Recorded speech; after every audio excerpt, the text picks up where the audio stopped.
Hello beautiful humans, and welcome to my YouTube where I talk about stuff and things, but mostly lately it's been about travel. So today I'm going to share my story about how I ended up in the UK. I've had a few people ask me over the years, and today I'm going to talk about how I packed everything and moved. So I packed my car, sold it, packed my bags, got on a plane and headed to England. That's it. Okay. So it's more to it than that.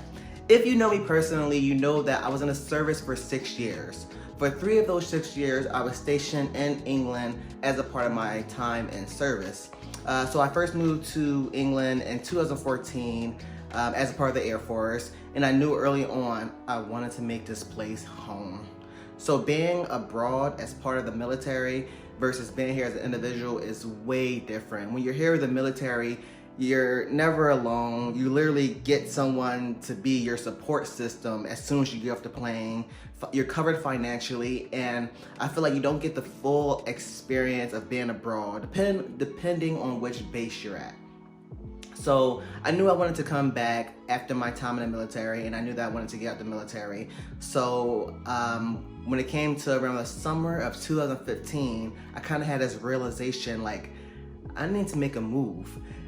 So I began the process of planning. I like to write down my plans and to actually get a vision board is what it's called. There we go. I like my vision boards. So until the summer of 2015, when I was halfway through my contract, I began a vision board, and I began writing down all the realistic steps I could take to make sure that I got back to UK as an individual once I got out the military. So I began making the steps towards saving money and doing the research and all those appropriate grown-up financial steps, which I'll talk about in my next video. So if you're not subscribed yet, subscribe and hit the bell so you don't miss that. So I knew I wanted to come back after my 6-year contract was up with the service. So as to how I was gonna come back, I didn't know. But me and my vision boards, I knew that I had to have at least a plan A and a plan B, and I also like my plan C's. So plan A was to come back as a government employee. Plan B was to get a British sponsor to sponsor my visa and work here. And plan C was to come back as a full-time student on a study visa.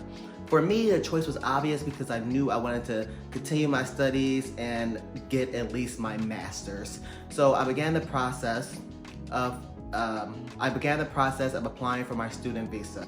And when I say this process was long, it was long. So I began the process of contacting my home city's school district for my grades from high school, which I had graduated from 4 or 5 years prior.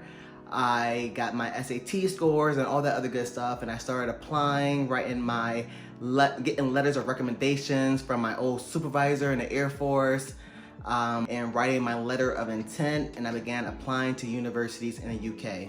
I applied to 4 universities, got accepted to 3, which I was so excited about. Now remind you, by time acceptance letters started to come out around January, February, I had about 6 months to sort everything out as far as my visa, and thus the process got more hectic as the time drew in closer and closer for my contract with the military to end.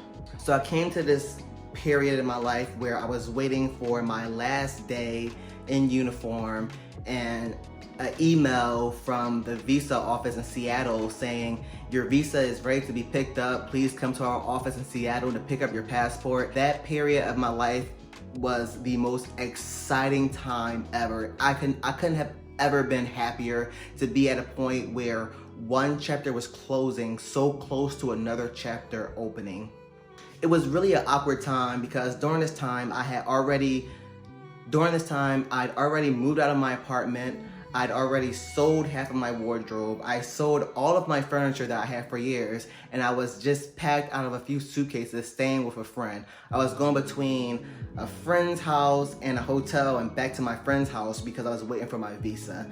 I wanted to leave her house because I didn't want to be in the way, so I went to a hotel thinking, okay, the visa, I should have the visa by the time I'm in this hotel for a week. Still didn't get the email about the visa, so I ended up going back to our house. And when I got the email that finally said, your visa is ready, it's been put in your passport, please drop down to our Seattle office to pick up your passport, I was over the moon. I may or may not have cried, I will not confirm nor deny that, but I was so super excited. At this point, I had 1 month before my contract was officially over, but I was done working. I was out of uniform, and I was going to pick up my passport to start this next chapter of my life as a full-time student living in the UK. So I drove to the visa office in Seattle and I picked up my passport. Before I even got on the elevator to leave to go back to my car, I opened my passport just to make sure, and I saw the visa and I was like, oh my goodness. And I was over the moon excited. Literally 2 days later, because remind you, I'm already packed, I've already sold everything. I've sold my furniture and basically everything I own except for about half of my wardrobe. The only thing I had left was my car to get around. 2 days after picking up my passport, I dropped my car off. I got $2,000 for it because I'd already contacted this car dealership and got a quote, and I just needed to let them know when I would drop it off. So I dropped my car off, dumped it. I had this car for 5 years. This is my first car over. I dropped it off, and that same day I was off to the airport. I'm gonna have a really hard time ever trying to outdo that part of my life, honestly. And that's it. I didn't go straight to the UK. I actually stopped to my home city to drop some things off of my family that I wouldn't need, like important paperwork and important documents. Because remind you, everything I have in the UK now is everything I own. Like this is home. This is home. I literally went from life in the military and everything I own to selling it and moving everything I owned here to the UK. So I stopped to my home city to drop off some important documents, and then from there, I actually stopped in Paris to kind of celebrate myself and celebrate this new chapter of my life before going to London with just 3-4 suitcases to start my new life. And now I am going into my final year of my undergrad degree. Of course, with the pandemic, I'm not experiencing my last year as I thought I would, but so is life. I'm just still so excited to be here, and I'm going to continue to get my master's here in the UK, and it's just been an exciting time. So that is my story about how I packed everything and moved from the US to the UK with just the few things that I owned in a few suitcases. In my next video, I'll get into the specifics about how I went about saving money for this expensive process for this visa and how the visa process actually works. So that is it about how I ended up here. So make sure you hit the subscribe button and the little bell so that you don't miss notifications for when I upload my next video. See you next time.